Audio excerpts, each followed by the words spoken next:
Chapter 63 of the mishap that befell Sancho Panza through the visit to the galleys, and the strange adventure of the fair Morisco. Profound were Don Quixote's reflections on the reply of the enchanted head, not one of them, however, hitting on the secret of the trick, but all concentrated on the promise, which he regarded as a certainty, of Dulcinea's disenchantment. This he turned over in his mind again and again with great satisfaction, fully persuaded that he would shortly see its fulfilment. And as for Sancho, though, as has been said, he hated being a governor, still he had a longing to be giving orders and finding himself obeyed once more. This is the misfortune that being in authority, even in jest, brings with it. To resume, that afternoon their host Don Antonio Moreno and his two friends, with Don Quixote and Sancho, went to the galleys.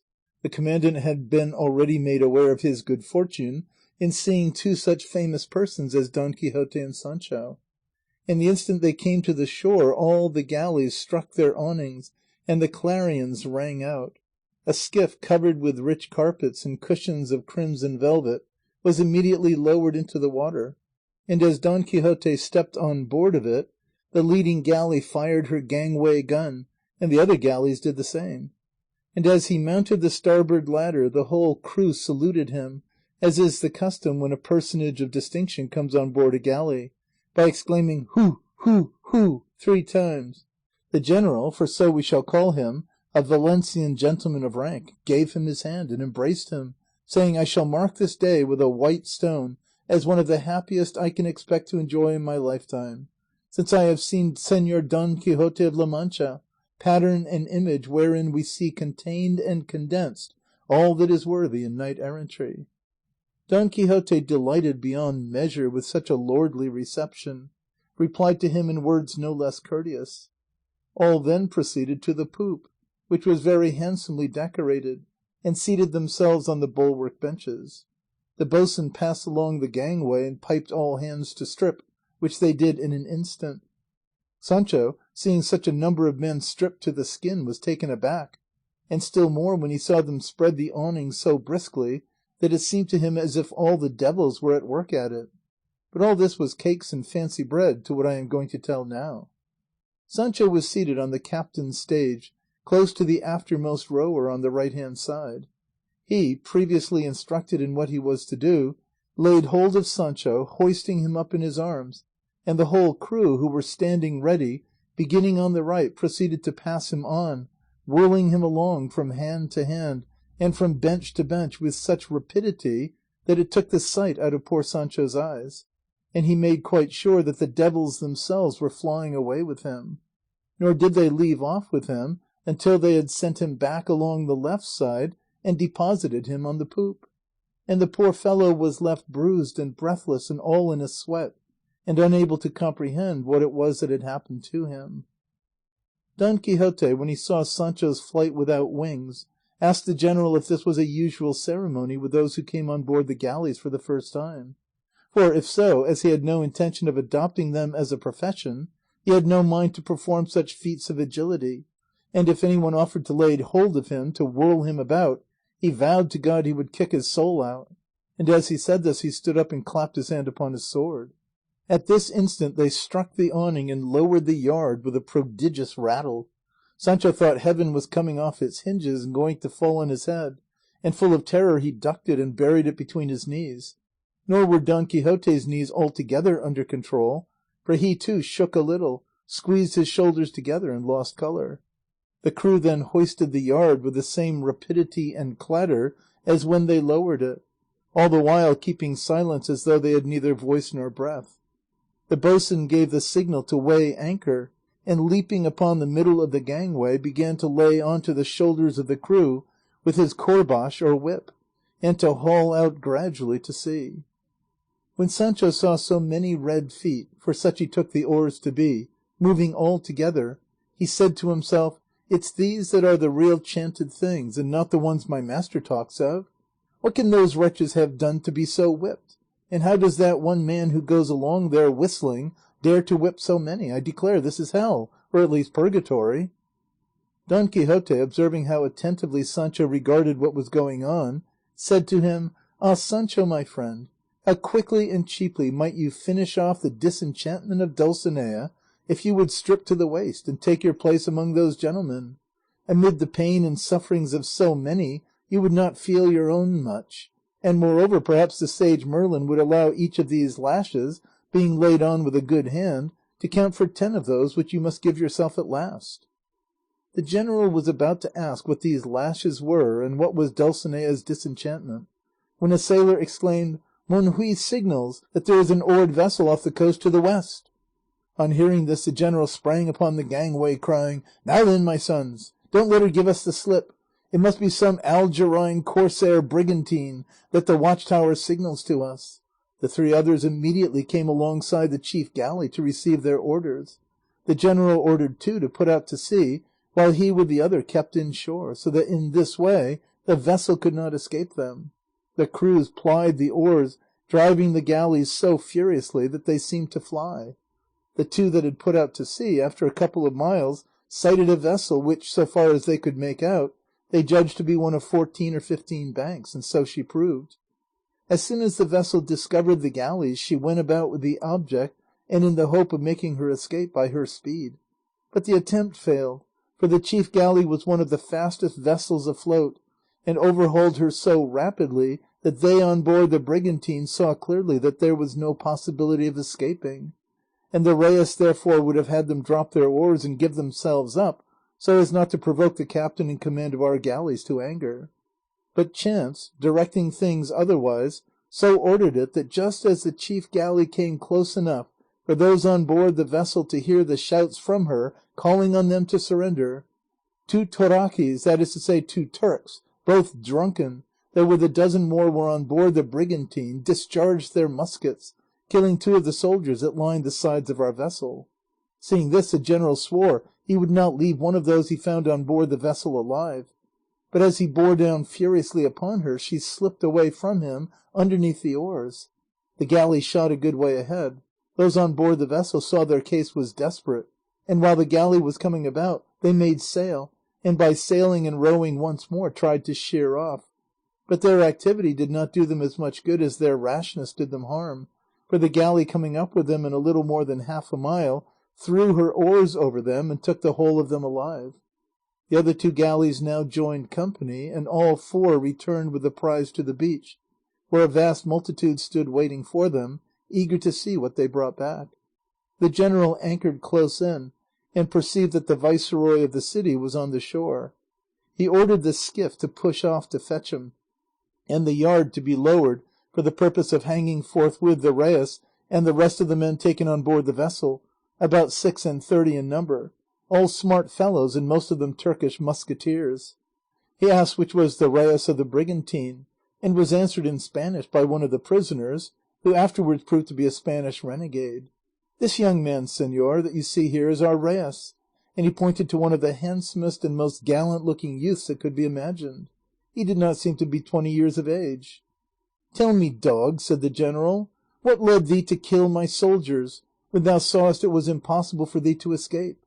Is that the way to behave to chief galleys? Knowest thou not that rashness is not valour? Faint prospects of success should make men bold, but not rash." The Reyes was about to reply, but the general could not at that moment listen to him, as he had to hasten to receive the viceroy, who was now coming on board the galley, and with him certain of his attendants and some of the people. "You have had a good chase, señor general," said the viceroy. "Your excellency shall soon see how good by the game strung up to this yard," replied the general. "How so?" returned the viceroy. "Because," said the general, "against all law, reason, and usages of war, they have killed on my hands 2 of the best soldiers on board these galleys, and I have sworn to hang every man that I have taken, but above all this youth, who is the Reyes of the brigantine." And he pointed to him as he stood with his hands already bound, and the rope round his neck, ready for death. The viceroy looked at him, and seeing him so well favoured, so graceful, and so submissive, he felt a desire to spare his life, the comeliness of the youth furnishing him at once with a letter of recommendation. He therefore questioned him, saying, "Tell me, Reyes, art thou Turk, Moor, or renegade?" To which the youth replied, also in Spanish, "I am neither Turk, nor Moor, nor renegade." "What art thou, then?" said the viceroy. "A Christian woman," replied the youth. "A woman and a Christian? In such a dress and in such circumstances? It is more marvellous than credible," said the viceroy. "Suspend the execution of the sentence," said the youth. "Your vengeance will not lose much by waiting while I tell you the story of my life." What heart could be so hard as not to be softened by these words, at any rate so far as to listen to what the unhappy youth had to say? The general bade him say what he pleased, but not to expect pardon for his flagrant offence. With this permission the youth began in these words: "Born of Morisco parents, I am of that nation more unhappy than wise, upon which of late a sea of woes has poured down. In the course of our misfortune I was carried to Barbary by two uncles of mine, for it was in vain that I declared I was a Christian, as in fact I am, and not a mere pretended one or outwardly, but a true Catholic Christian. It availed me nothing with those charged with our sad expatriation to protest this, nor would my uncles believe it. On the contrary, they treated it as an untruth and a subterfuge set up to enable me to remain behind in the land of my birth. And so, more by force than of my own will, they took me with them. I had a Christian mother, and a father who was a man of sound sense and a Christian too. I imbibed the Catholic faith with my mother's milk. I was well brought up, and neither in word nor in deed did I think, show any sign of being a Morisco. To accompany these virtues, for such I hold them, my beauty, if I possess any, grew with my growth, and great as was the seclusion in which I lived, it was not so great but that a young gentleman, Don Gaspar Gregorio by name, eldest son of a gentleman who is lord of a village near ours, contrived to find opportunities of seeing me. How he saw me, how we met, how his heart was lost to me, and mine not kept from him, would take too long to tell, especially at a moment when I am in dread of the cruel cord that threatens me interposing between tongue and throat. I will only say, therefore, that Don Gregorio chose to accompany me in our banishment. He joined company with the Moriscos who were going forth from other villages, for he knew their language very well, and on the voyage he struck up a friendship with my two uncles who were carrying me with them. For my father, like a wise and far-sighted man, as soon as he heard the first edict for our expulsion, quitted the village, and departed in quest of some refuge for us abroad. He left hidden and buried, at a spot of which I alone have knowledge, a large quantity of pearls and precious stones of great value, together with a sum of money and gold cruzados and doubloons. He charged me on no account to touch the treasure, if by any chance they expelled us before his return.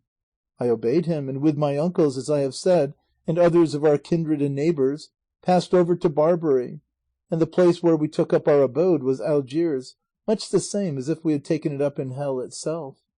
The king heard of my beauty, and report told him of my wealth, which was in some degree fortunate for me. He summoned me before him, and asked me what part of Spain I came from, and what money and jewels I had. I mentioned the place, and told him the jewels and money were buried there, but that they might easily be recovered if I myself went back for them. All this I told him in dread lest my beauty and not his own covetousness should influence him. While he was engaged in conversation with me, they brought him word that in company with me was one of the handsomest and most graceful youths that could be imagined. I knew at once that they were speaking of Don Gaspar Gregorio, whose comeliness surpasses the most highly vaunted beauty. I was troubled when I thought of the danger he was in, for among those barbarous Turks a fair youth is more esteemed than a woman, be she ever so beautiful. The king immediately ordered him to be brought before him that he might see him, and asked me if what they said about the youth was true. I then, almost as if inspired by heaven, told him it was, but that I would have him to know it was not a man, but a woman like myself, and I entreated him to allow me to go and dress her in the attire proper to her, so that her beauty might be seen to perfection, and that she might present herself before him with less embarrassment. He bade me go by all means, and said that the next day we should discuss the plan to be adopted for my return to Spain to carry away the hidden treasure. I saw Don Gaspar. I told him the danger he was in if he let it be seen he was a man. I dressed him as a Moorish woman, and that same afternoon I brought him before the king, who was charmed when he saw him, and resolved to keep the damsel and make a present of her to the Grand Señor. and to avoid the risk she might run among the women of his seraglio, and distrustful of himself, he commanded her to be placed in the house of some Moorish ladies of rank, who would protect and attend to her, and thither he was taken at once. What we both suffered, for I cannot deny that I love him, may be left to the imagination of those who are separated if they love one another dearly. The king then arranged that I should return to Spain in this brigantine, and that 2 Turks, those who killed your soldiers, should accompany me. There also came with me the Spanish renegade, and here she pointed to him who had first spoken, whom I know secretly to be a Christian, and to be more desirous of being left in Spain than of returning to Barbary. The rest of the crew of the brigantine are Moors and Turks, who merely serve as rowers. The 2 Turks, greedy and insolent, instead of obeying the orders we had to land me and this renegade in Christian dress with which we came provided, on the first Spanish ground we came to, chose to run along the coast and make some prize if they could, fearing that if they put us ashore first, we might, in case of some accident befalling us, make it known that the brigantine was at sea, and thus, if there happened to be any galleys on the coast, they might be taken. We sighted this shore last night, and knowing nothing of these galleys, we were discovered, and the result was what you have seen. To sum up, there is Don Gregorio in woman's dress among women, in imminent danger of his life, and here am I with hands bound in expectation, or rather in dread of losing my life, of which I am already weary. Here, sirs, ends my sad story, as true as it is unhappy. All I ask of you is to allow me to die like a Christian, for as I have already said, I am not to be charged with the offence of which those of my nation are guilty. And she stood silent, her eyes filled with moving tears, accompanied by plenty from the bystanders. The viceroy, touched with compassion, went up to her without speaking, and untied the cord that bound the hands of the Moorish girl. But all the while the Morisco Christian was telling her strange story, an elderly pilgrim, who had come on board of the galley at the same time as the viceroy, kept his eyes fixed upon her, and the instant she ceased speaking, he threw himself at her feet, and embracing them said in a voice broken by sobs and sighs, "O Ana Felix, my unhappy daughter, I am thy father Ricote, come back to look for thee, unable to live without thee, my soul that thou art." At these words of his, Sancho opened his eyes and raised his head, which he had been holding down, brooding over his unlucky excursion, and looking at the pilgrim he recognized in him that same Ricote he met the day he quitted his government, and felt satisfied that this was his daughter. She being now unbound, embraced her father, mingling her tears with his, while he, addressing the general and the viceroy, said, "This, sirs, is my daughter, more unhappy in her adventures than in her name. She is Ana Felix, surnamed Ricote, celebrated as much for her own beauty as for my wealth. I quitted my native land in search of some shelter or refuge for us abroad, and having found one in Germany, I returned in this pilgrim's dress, in the company of some other German pilgrims, to seek my daughter and take up a large quantity of treasure I had left buried. My daughter I did not find, the treasure I found and have with me, and now in this strange roundabout way you have seen, I find the treasure that more than all makes me rich, my beloved daughter. If our innocence and her tears and mine can with strict justice open the door to clemency, extend it to us, for we never had any intention of injuring you, nor do we sympathize with the aims of our people, who have been justly banished." "I know Ricote well," said Sancho at this, "and I know too that what he says about Ana Felix being his daughter is true; but as to those other particulars about going and coming, and having good or bad intentions, I say nothing." While all present stood amazed at this strange occurrence, the general said, "At any rate, your tears will not allow me to keep my oath. Live, fair Ana Felix, all the years that heaven has allotted you, but these rash insolent fellows must pay the penalty of the crime they have committed." And with that he gave orders to have the 2 Turks who had killed his 2 soldiers hanged at once at the yard arm. The viceroy, however, begged him earnestly not to hang them, as their behaviour savoured rather of madness than of bravado. The general yielded to the viceroy's request, for revenge is not easily taken in cold blood. They then tried to devise some scheme for rescuing Don Gaspar Gregorio from the danger in which he had been left. Ricote offered for that object more than 2,000 ducats that he had in pearls and gems. They proposed several plans, but none so good as that suggested by the renegade already mentioned, who offered to return to Algiers in a small vessel of about 6 banks, manned by Christian rowers, as he knew where, how, and when he could and should land. Nor was he ignorant of the house in which Don Gaspar was staying. The general and the viceroy had some hesitation about placing confidence in the renegade, and entrusting him with the Christians who were to row. But Ana Felix said she could answer for him, and her father offered to go and pay the ransom of the Christians, if by any chance they should not be forthcoming.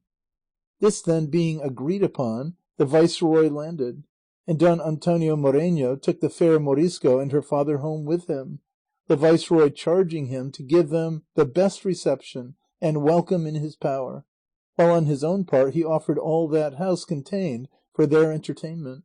So great was the good will and kindliness the beauty of Ana Felix had infused into his heart.